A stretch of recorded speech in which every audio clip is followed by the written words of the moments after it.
Bonjour à tous et bienvenue dans cette nouvelle vidéo consacrée à la calibration des écrans en informatique et spécifiquement pour la photographie. Aujourd'hui, nous allons voir, suite à de nombreuses remarques de certains d'entre vous, me signalant qu'une sonde pouvait être un investissement onéreux pour un usage peu régulier de l'activité photographique, j'ai décidé de vous montrer comment on pouvait en tout cas améliorer la calibration de son écran sans avoir forcément un écran parfaitement calibré, avec quelques outils simples.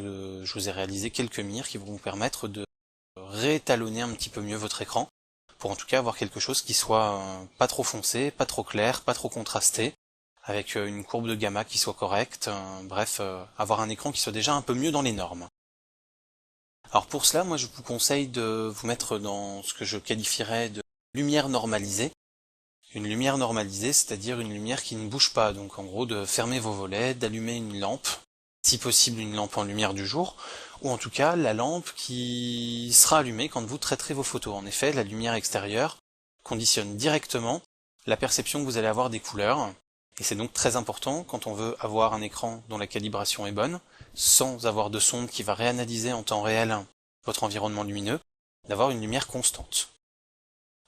Vous allez avoir ces 5 documents que vous voyez ici, que je vais vous mettre en téléchargement dans la description de la vidéo, que vous allez pouvoir utiliser, donc ils sont de ma conception, et vous pouvez également les rediffuser ou les mettre en ligne si vous le souhaitez, il n'y a aucun souci.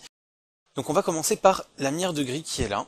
Vous allez l'ouvrir, et sur cette mire, il va falloir que vous régliez la luminosité et le contraste de votre écran de manière à ce que chaque bande soit parfaitement visible.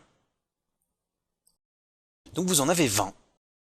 Et il faut que, ici, les deux bandes les plus noires soient bien séparées, enfin qu'on puisse voir une distinction. Alors elle est très légère, c'est pas la peine d'essayer d'avoir une distinction parfaitement qui saute aux yeux, mais il faut que vous puissiez voir qu'il y a deux barres ici sans possibilité de confusion. Et de la même manière ici, au niveau des blancs, il faut que vous puissiez constater qu'il y a deux barres bien distinctes, ici dans les hautes lumières, et que malgré cela, vous arriviez à percevoir l'ensemble des autres barres du dégradé. Ça c'est donc le premier étalonnage de base qui va vous permettre de savoir que vous avez un contraste qui n'est pas trop important, puisque si vous augmentez trop le contraste, les barres noires vont fondre les unes dans les autres ici, vous allez avoir les 3 ou les 4 premières qui vont être complètement fondues en une seule, et si vous augmentez trop le contraste, vous allez aussi avoir les barres blanches qui vont faire à peu près la même chose. Si vous avez un contraste qui est juste ce qu'il faut, donc normalement autour de 250, 280 pour 1, vous allez pouvoir voir l'ensemble des barres si ensuite votre luminosité est bien calibrée. Et votre luminosité donc c'est pas trop foncé, sinon les barres sombres vont s'entremêler, et pas trop clair, sinon les barres blanches vont également s'entremêler.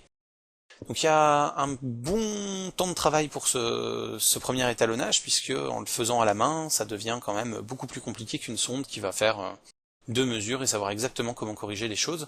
Là vous allez devoir tâtonner un petit peu, donc vous allez dans les réglages de votre écran, et vous utilisez la partie luminosité et la partie contraste pour pouvoir régler ça.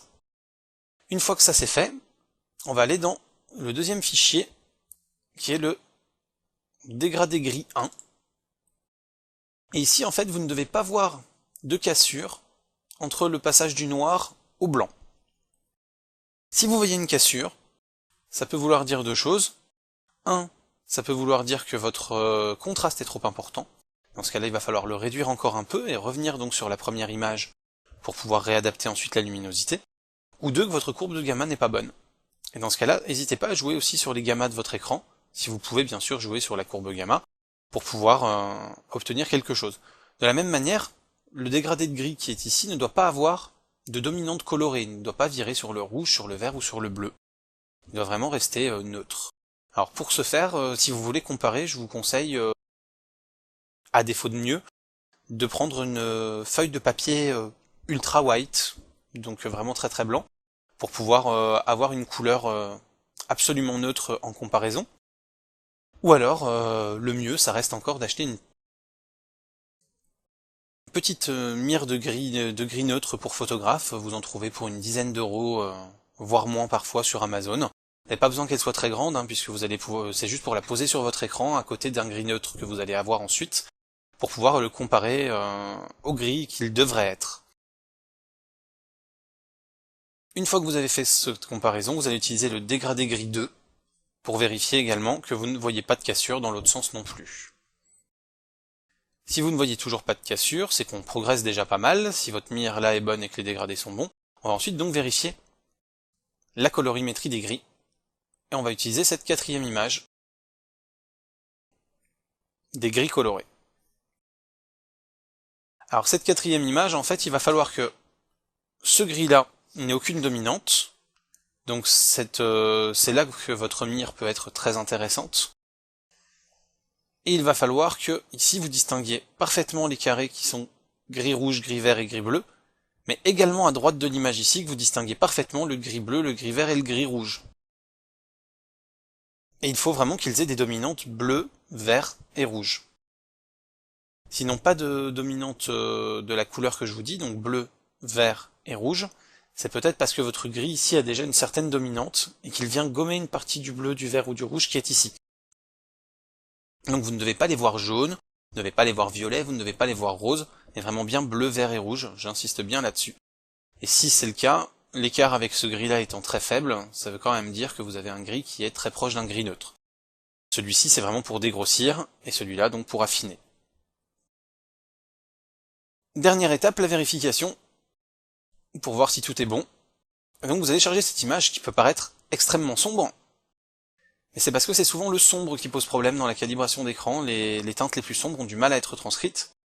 Et donc ici vous devez distinguer clairement 5 carrés, un peu plus clair que le fond, et ici, vous devez distinguer 2 cercles. Un dans le carré, un peu plus foncé que le carré, et ici, un juste en dessous, comme s'il y avait un carré virtuel ici et qu'il faisait le centre, et celui-ci doit être un peu plus clair que le fond. Si vous n'arrivez pas à le voir, ça peut venir de deux choses, soit que vous n'avez pas bien fait votre calibration précédente, soit que votre écran est de trop mauvaise qualité pour pouvoir afficher des distinctions de tons très faibles les unes par rapport aux autres. De la même manière, sur la mire de gris ici par exemple, si vous n'arrivez pas à obtenir de distinction entre les 2 ou les 3 premières lignes, même en baissant le contraste et en augmentant la luminosité, quand vous l'obtenez ici, et ben vous avez des blancs qui sont complètement brûlés ici et amalgamés sur 2 ou 3 colonnes également. Et ben ne vous inquiétez pas, c'est pas que vous n'avez pas bien respecté la procédure ou vous êtes plus bête qu'un autre, c'est vraiment juste que vous avez un écran de très mauvaise qualité et donc il n'est pas capable d'afficher l'ensemble du spectre et des dégradés avec une qualité très fine. Donc simplement, voilà, faut en tenir compte et soit vous choisissez d'investir dans un nouvel écran, soit vous faites avec ce handicap dans le cadre du traitement photographique. J'aurais tendance à vous conseiller vivement d'opter pour la première solution si bien sûr vous souhaitez faire pas mal d'activités photo, puisque un écran de très bonne qualité c'est très bien pour pouvoir savoir ce que vous traitez, et c'est aussi très bon pour vos yeux. Voilà donc pour la calibration d'un écran sans avoir de sonde. C'est quelque chose de beaucoup plus fastidieux et bien évidemment de beaucoup moins précis, mais également de beaucoup moins cher. Je vous souhaite une très bonne journée et à très bientôt pour une prochaine vidéo. Vous avez aimé ma vidéo? Alors vous avez plusieurs façons de soutenir mon travail. La première est de vous abonner à ma chaîne YouTube. Vous pouvez aussi venir vous abonner sur ma chaîne Facebook, sur ma page Google+, visiter mon site web, ou encore suivre mon flux Twitter. N'hésitez pas, toutes les manières sont bonnes. Dans tous les cas, vous pouvez liker cette vidéo avec le pouce vert, et bien sûr, la partager pour la faire découvrir à vos amis. Merci d'avance pour votre aide.